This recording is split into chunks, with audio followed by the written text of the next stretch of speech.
going on, guys? It's Reviews TIJ and welcome to a brand new video, and today it's time for the third episode of the Manager Switch Up series on the Football Manager 2015 game. And today we're going to West Ham, who are currently managerless, and the favourite to get the job is Slaven Bilić from Croatia, and we have put him in the job because apparently, according to different sources, he's either in advanced talks with West Ham or he's waiting for an approach from West Ham. We don't know what's true yet, but obviously it's all rumours. Emery, I think it is, who's managing Sevilla, I think he is, has actually pulled out. He was the favourite before, so he's not going to be there, but apparently Bilić is the favourite to get it. Now, as you can see, he's Croatian, and if you have heard of him before, that'll probably be because he managed Croatia for nearly 6 years, the national team for nearly 6 years. If we have a look at his achievements, yeah, he managed that for about 6 years, and he managed Besiktas, I can't even pronounce it, but basically he's managed them since June 2013, but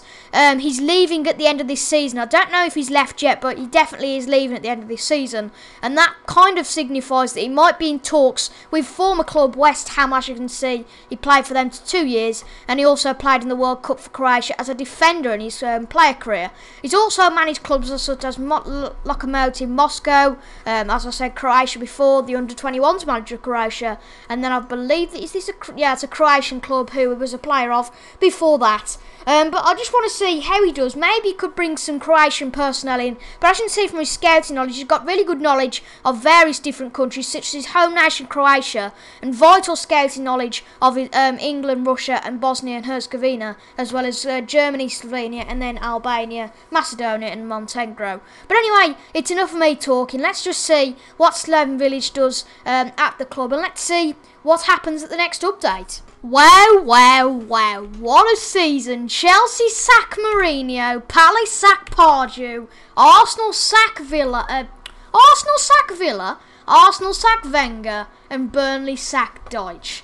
What you're looking at though, folks, is that finally we have a man that has stayed in his job, if I can find him. I don't even know what I'm doing. But Slaven Bilić has stayed in his job and has finished in the top half of the Premier League this year. And he just finished 4 goals behind Tottenham and 4 points behind QPR.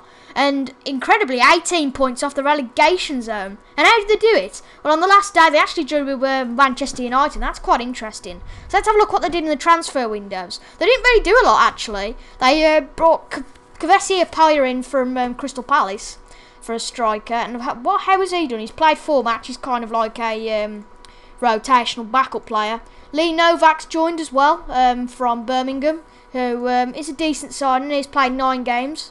And has got 1 goal as well. And Jordan Ives actually come on from Liverpool on loan, has played 10 games, so a decent loan spell for him. And then he's got rid of Guy Demel, and Reece Burke's gone out on loan to Brighton, And really, that's really good, considering he didn't really bring many people in. So let's have a look what he did in the Premier League. So let's have a look at results-wise. So what was his best result? They beat Swansea, a couple of free got. Wow, they drew against Man United and Arsenal. Okay, they lost there. But they certainly put up a good fight against most teams. Well, the worst bits, well, Chelsea did the double over them. Stoke beat them, Tottenham beat them, QPR, Man City and Leicester. A lot of draws, actually. A lot of draws held, which is good for them. Let's see, actually, yeah, that's a double for Liverpool as well. Let's see how they did in the cups. So, semi-final, quarter-final. Leicester beat them 2-1 in the 5th round of the FA Cup. The Capital One Cup, Chelsea won. And they were out pretty early, 3rd round, but they got a tough draw against Arsenal, so I kind of understand that. But it's been a really good year, hasn't it, for Slaven Bilić and his Bilić and his players, finishing 10th in the Premier League, which is a 3 place improvement on the previous year. And that's good for them, the same as they did a couple of years back. And that's really good for him. I'm really happy for him. And contracts, anybody's contract run out? They've got a couple. They've got Winston Reid and Hughes Gascoigne, and the contract runs out at some points. But he's done really good actually this year, and I'm quite happy with him as a manager. He's only lost 12 games. That's the same amount that Arsenal have lost. So certainly a very good. Well, they're very good, especially like holding them draws and getting 50 goals on the board. Very impressive for his first year. Not really in any most yellow cards, but that's not really a good one to be in. Have we got anything else? Games lost, wow. No, they haven't really got key passes. Mark Noble's played well. Okay. But I think really they've done well. And the season preview said for West Ham to finish 11th, so that's a bit of a improvement, if you like. And bringing the league was Manchester United, and obviously Chelsea finished 7th, Newcastle finished 5th. Wow. Under John Carver, that's where, well, he is the best coach in the Premier League, we always forget, oops. But Burnley have got relegated, Villa got relegated, and Crystal Palace. So we're going to go for another season, going to simulate another season with Slaven Bilić, and Bilić, I think. I'm sorry if I pronounced the name wrong. Hopefully he keeps his job for another year. How close would you like to get to European football? 4 points away from getting a Euro Cup spot. And I bet they're absolutely gutted at West Ham not to get that Euro Cup spot. But the story of the season is that West Ham have finished 8th for 2-place improvements on last year. And to be fair, they've done very well. And they've won 17 games, only lost 18 this time, a considerable less amount of draws. I think the least amount of draws in the league, yeah. But they've had a decent season, but the crucial thing this year is they've been able to splash the dosh a little bit. I don't know if they've had a takeover or something. If I have a look at the staff. No, they've had a takeover. Okay, yeah. Yeah, they've had a takeover because there's no Karen Braid or anyone like that. At least I think so. Yeah. Yeah, okay.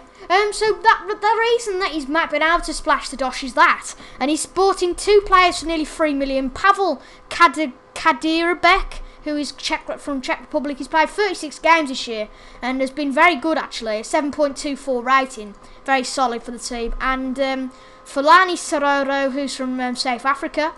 He's played in 23 games and he's got 1 goal and he's done quite decently for the team. And then he bought in for $1 million. The Croatian, of course, Zdravko Kosmanovic. And he's played 28 games, a pretty decent rating yet again. And then he's bought in some other players. Let's just see how they've done. 34 games, another solid player. Sebastian Coates from Liverpool on a permanent deal. These players actually all played really well. And actually, wow, Sam Johnston playing a lot of games. And Ben Amos is a under-21s player for them. And then finally, Jamie Brown, who hasn't played anything this year.